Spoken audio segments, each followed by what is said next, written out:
Everyone, welcome to my channel. तो आज हम लोगों को ऐसे ही स्टार्ट करना था लेक्चर्स, है ना।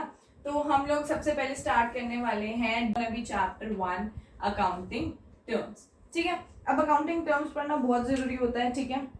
इसलिए अब सबसे पहले हम स्टार्ट करेंगे business transactions. What do you mean by business transactions? Business transactions यानी कि all those transactions which are related to business. सारी ट्रांजैक्शन जो बिजनेस में होती हैं और बिजनेस की वही ट्रांजैक्शंस को मायने दिया जाता है या अकाउंट्स में रिकॉर्ड किया जाता है जो मॉनेटरी यानी कि मनी की टर्म्स में होता है, पैसा। ऑलराइट, जो भी मनी की फॉर्म में होते हैं उन्हीं को हम लोग रिकॉर्ड करते हैं हमारी बुक्स में, ठीक है। सो यही लिखे, economic activity of a business. Economic activity का मतलब जब आप मॉनेटरी ट्रांजैक्शंस करते हो उसी को हम क्या कहते हैं, बिजनेस ट्रांजैक्शंस कहते हैं, ठीक है। Changes it's financial position. Changes is financial position यानी कि फाइनेंशियल पोजीशन एक कंपनी की बैलेंस शीट बताता है। क्यों? क्योंकि बैलेंस शीट एक्चुअली क्या होती है, जिसके अंदर सब सारे साल का हमारे जितने एसेट जितनी लायबिलिटीज है ना हमारी कंपनी में, वो बताते हैं हमारी बैलेंस शीट। और जितनी एसेट्स लायबिलिटीज है वो हमारी फाइनेंशियल पोजीशन बताता है कि हम कितने स्टेबल हैं कितने नहीं है, ठीक है। सो जितनी भी हमारी बिजनेस ट्रांजैक्शंस हैं वो हमारी फाइनेंशियल पोजीशन को इफेक्ट करता है, चेंज करता है, ऊपर नीचे करता है, ठीक है, through change in the value of assets liabilities and capital, ठीक है। एग्जांपल देती हूँ, let us take an example कि मैं एक मशीनरी परचेज कर रही हूँ, ठीक है। Let us suppose machinery 1 lakh rupees की है। तो ऑब्वियसली मशीनरी अगर मैं 1 लाख की खरीद रही हूँ तो वो 1 लाख मेरी एसेट्स में क्या हो जाएगा, इंक्रीज हो जाएगा, नो डाउट, है ना। जो मैं बैलेंस शीट बनाऊंगी अपनी साल में, वो बैलेंस शीट में एसेट्स जो है एसेट साइड में मशीनरी शो हो जाएगा। एंड ऑल्सो तो उस ट्रांजैक्शन का फर्क पड़ा बैलेंस शीट में, इस बैलेंस शीट में ट्रांजैक्शन का फर्क पड़ा कि मशीनरी यहाँ पे 1 लाख से शो हो जाएगी। And at the same time जो मेरी कैश होगा 1 लाख, वो भी तो माइनस हुआ होगा ना जब मैंने मशीनरी खरीदी होगी। तो यहाँ से कैश जो मेरी अगेन इज एन एसेट, वो 1 लाख यहाँ से क्या हो जाएगी, माइनस हो जाएगी। तो जो भी क्या हो, ये एक तरीके की ट्रांजैक्शन हुई। इस ट्रांजैक्शन का फर्क बैलेंस शीट यानी कि उसकी फाइनेंशियल पोजीशन पे पड़ा और वो इकोनॉमिक एक्टिविटी होता है बिजनेस का, राइट। ओके, अब हमने सेकंड पढ़ना है इवेंट। इवेंट क्या होता है? देखो, इवेंट का मतलब होता है रिजल्ट ऑफ एनी ट्रांजैक्शन। अभी पीछे बिजनेस ट्रांजैक्शन किया है ना पीछे, तो बिजनेस ट्रांजैक्शन का रिजल्ट या कॉन्सिक्वेंस को हम क्या कहते हैं, इवेंट कहते हैं। फॉर एग्जाम्पल, सेल्स हुआ है 4,50,000 का मेरी कंपनी में, and at the same time मैंने उस जिस चीज का सेल किया है मैंने उसको प्रोड्यूस किया है 3 लाख में, ठीक है। तो ये तो मुझे पता है कि मेरा प्रॉफिट कितना हो गया, 1,50,000, है ना। तो मतलब 1.5 लाख का मेरा प्रॉफिट हो गया है। ये मुझे कैसे पता चला? Through these business transactions. मतलब मैंने ट्रांजैक्शन की कि मैंने सेल किया अपनी गुड्स को फॉर 4,50,000, है ना। Through this transaction I could come and conclude to this event कि मेरा प्रॉफिट कितना हुआ होगा, 1,50,000 का होगा, ठीक है। ये होता है इवेंट। इवेंट यानी कि result of any transaction. Next you have account, ठीक है। अकाउंट बहुत सिंपल होता है। हम जितनी भी बिजनेस ट्रांजैक्शंस करते हैं उनको हम मेक श्योर करते हैं कि सारी बिजनेस ट्रांजैक्शन का एक जगह अकाउंट बना दिया जाए। मतलब उसको एक ही हेड में सारी चीजें वहीं पर ही एक प्लेस पे अच्छे से रिकॉर्ड कर दी जाए, ठीक है। फॉर एग्जाम्पल, मैंने मशीनरी परचेज की है, ठीक है। तो मैं क्या करूंगी, अगर मैंने मशीनरी परचेज किया है तो उससे रिलेटेड जितनी भी मशीनरी से रिलेटेड जितनी भी ट्रांजैक्शन होंगी मैं उसको एक अकाउंट में रिकॉर्ड करूंगी। जैसे मशीनरी अकाउंट खोला, ठीक है। ये हम सीखेंगे, वैसे तो लेजर वगैरह में आते हैं सब कुछ, लेकिन बस एक सिंपल अकाउंट क्या होता है, इसको अकाउंट कहते हैं, जहां पे इससे रिलेटेड सारी ट्रांजैक्शंस हम लोग इसी अकाउंट में एक जगह पे लिख देंगे, ठीक है। चाहे वो मैंने कैश क्यों ना दिया हो मशीनरी को परचेज करने के लिए, वो यहाँ लिखेंगे। ऑल्सो डेप्रिसिएशन लगा हो मशीनरी पे, डेप्रिसिएशन यानी कि reduction in the value of the asset. आपको पता होगा जब भी किसी ना किसी एसेट की वैल्यू हमेशा टाइम के with the passage of time वो रिड्यूस होती रहती है, तो वो भी हम इसी में लिख देंगे। सो एग्जाम्पल, तो उससे वैसा नहीं है कि आप सिर्फ मशीन या एसेट्स के ही अकाउंट बनाते हो, हम हर चीज के अकाउंट बनाते हैं। कोई भी इंडिविजुअल एक्सपेंस, इनकम कुछ भी हुआ उसका एक अकाउंट बनाया जाता है जहां पे हम सारी ट्रांजैक्शंस को एक ही जगह, उससे रिलेटेड जितनी भी ट्रांजैक्शंस हुई है वो एक ही जगह रिकॉर्ड कर दें। जैसे कि राम का अकाउंट हो गया, सैलरी का अकाउंट हो गया, तो इनसे रिलेटेड जो जो ट्रांजैक्शंस होंगी वो उसी के अकाउंट में खोल दी जाएंगी, ठीक है। ओके, तो अब नेक्स्ट हमारे पास टर्म आती है capital. What do you mean by capital? जो ओनर या प्रोपराइटर, ओनर प्रोपराइटर एक ही होते हैं, ठीक है, अपनी कंपनी में पैसा इन्वेस्ट करते हैं ना, उसको हम कैपिटल कहते हैं. पता होगा वैसे तो, बहुत सिंपल सी चीज है, हर चीज को बताऊँ. So the amount that is invested bye a proprietor और एन ओनर, ठीक है, इन अ बिजनेस, उसको हम कैपिटल कहते हैं, ठीक है. But you should know, like you know, this is we people believe कि कैपिटल सिर्फ कैश में हो सकती है.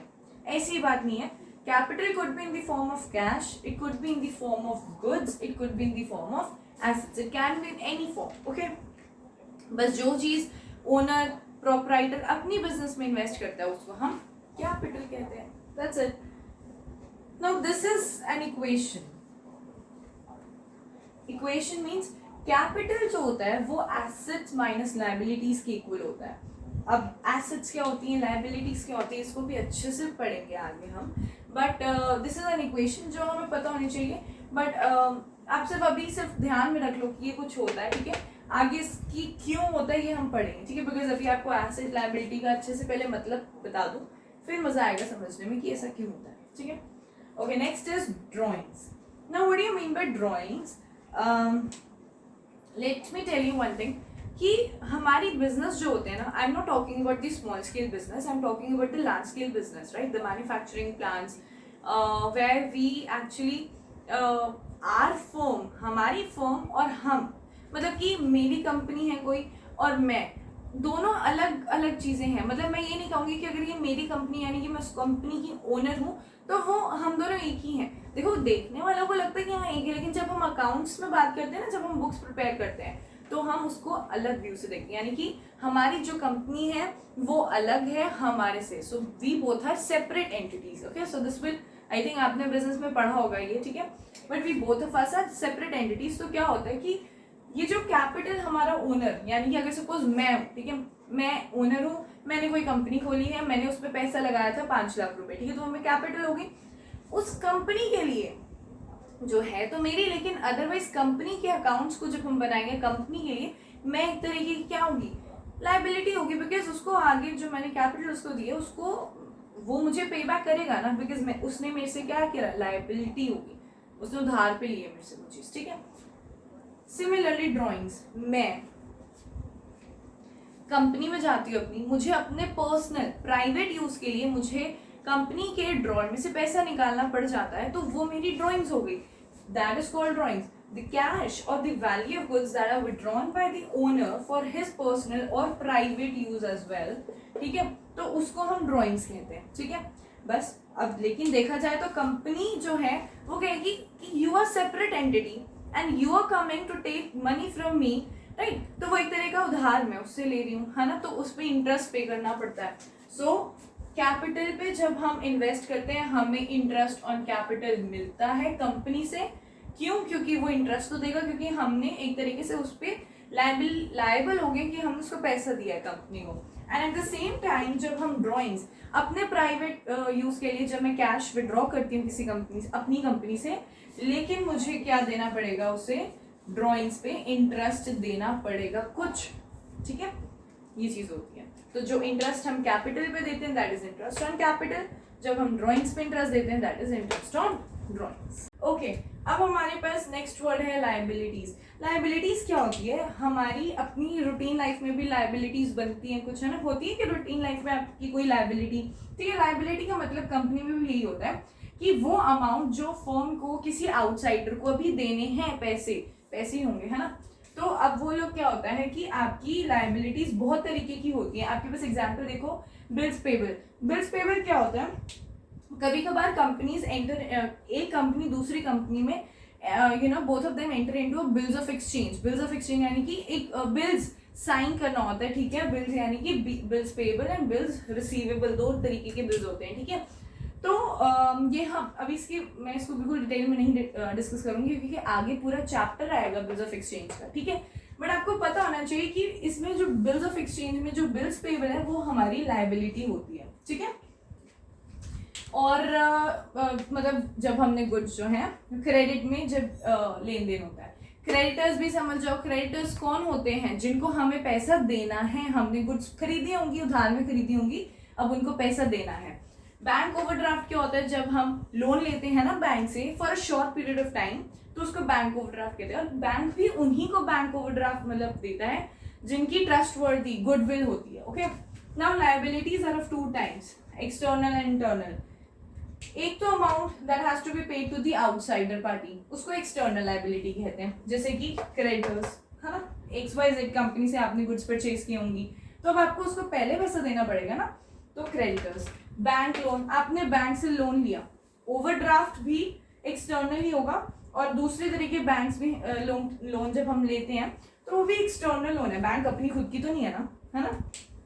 लेकिन इंटरनल लायबिलिटी क्या होती है? जो जब हमें अमाउंट पे करना होता है हमारे ओनर्स को। ओनर्स कौन होते हैं? जैसे कि लाइक हम जब ओनर्स, जैसे मैंने आपको पिछले उसमें बताया था कि मेरी कंपनी है, मैंने उसमें इन्वेस्ट किया है, ठीक है, वो कैपिटल जो होगी वो कंपनी के लिए लायबिलिटी होगी। क्यों? क्योंकि उसको पे करना है, क्योंकि both of them are separate entities.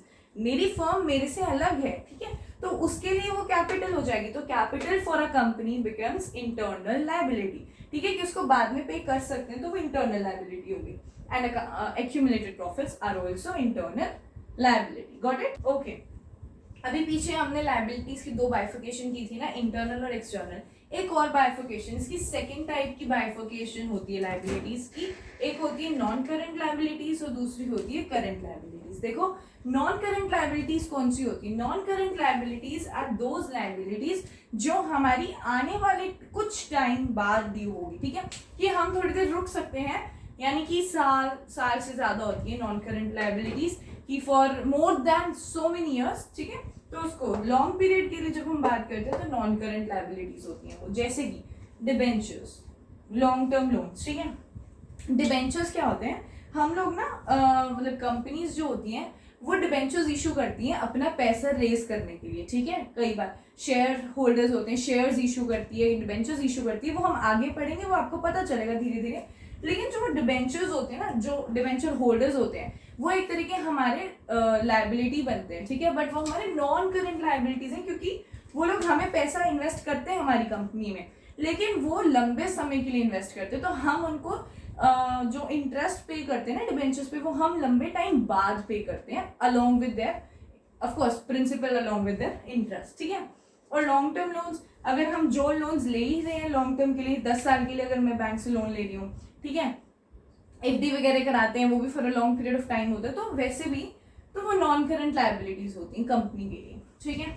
आप आ जाओ करंट लायबिलिटी में, नाम से पता चल रहा है, अगर नॉन करंट का मतलब है फॉर अ लॉन्ग पीरियड, तो मतलब करंट लायबिलिटी जो अभी जल्दी से पे करनी है ना। So those two be paid in near future, coming in like more less than a year, ठीक है, फ्यू मंथ्स, डेज, कुछ भी हो सकता है। सो जो हमें अभी जल्द से जल्द जिसका पैसा चुकाना है वो करंट लायबिलिटीज में आते हैं। For example bills payable near future में पे कर देनी है, ज्यादा नियर नहीं है, सॉरी ज्यादा दूर नहीं है, नियर अभी आने वाले कुछ 10 दिन में, 20 दिन में, 15 दिन में, महीने में, उसमें, लेकिन ये more than a year for a very long period. Okay okay, our last word for today is assets. What do you mean by assets?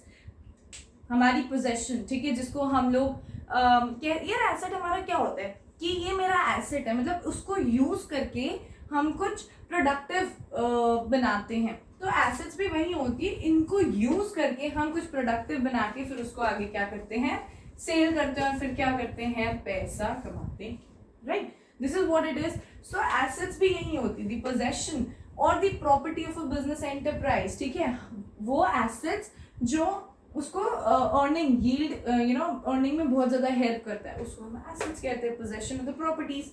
Okay, example देखो, मशीनरी यूज करोगे तो क्या होगा, अल्टीमेटली गुड्स प्रोड्यूस होंगे, finish goods, फिर उसको बेचोगे, फिर पैसा कमाओगे।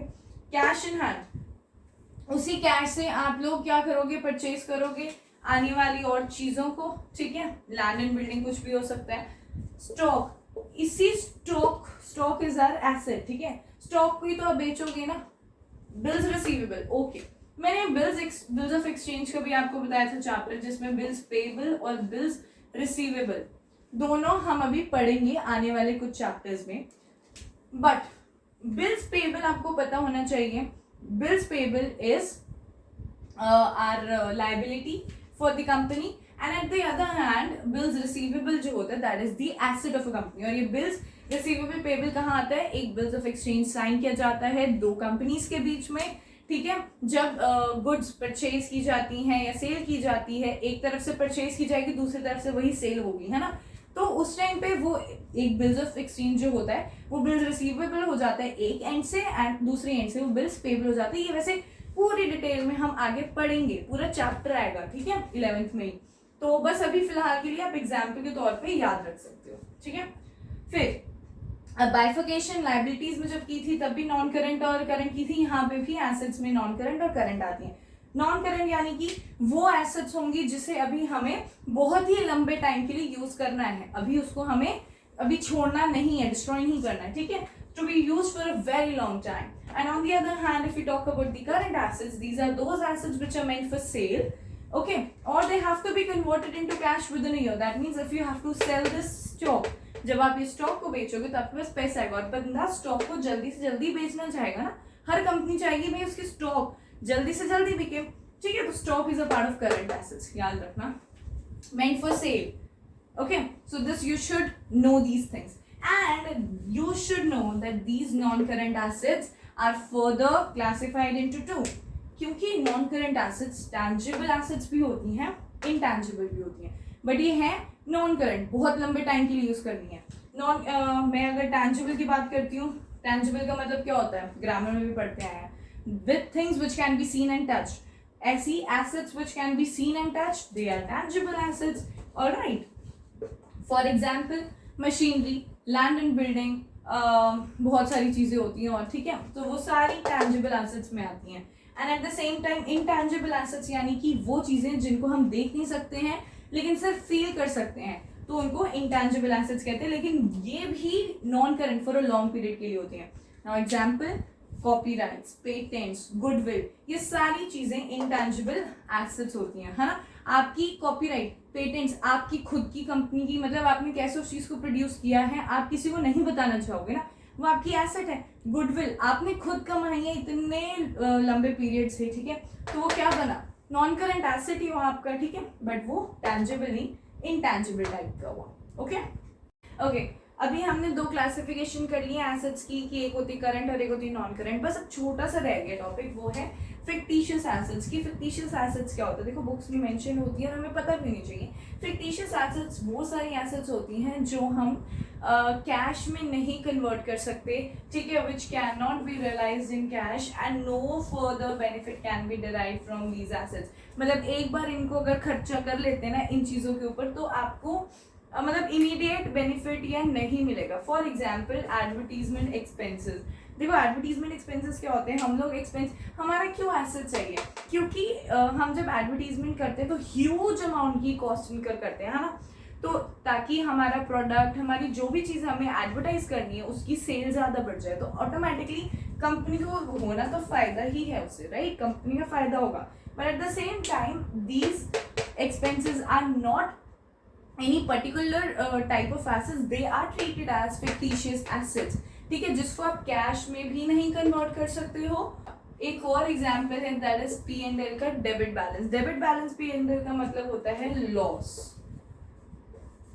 लॉस ही है, बिकॉज P&L का अगर क्रेडिट बैलेंस होता है तो उसको हम क्या कहते हैं, गेन, प्रॉफिट, लेकिन यहाँ पे लॉस हुआ और ये हम फिक्टिशियस एसेट्स के अंदर ही मानते हैं। Alright, so yes everybody, this was all about the whole lecture. अभी हमने काफ़ी हद तक टर्म्स कर ली हैं, अभी कुछ और टर्म्स पढ़ी हैं, शायद 1 या 2 लेक्चर्स और आएंगे इस चैप्टर के ऊपर, ठीक है, और फिर हमारा ये चैप्टर पूरा अच्छे से कंप्लीट हो जाएगा। एंड आई होप कि आपको ये समझ में आया हो।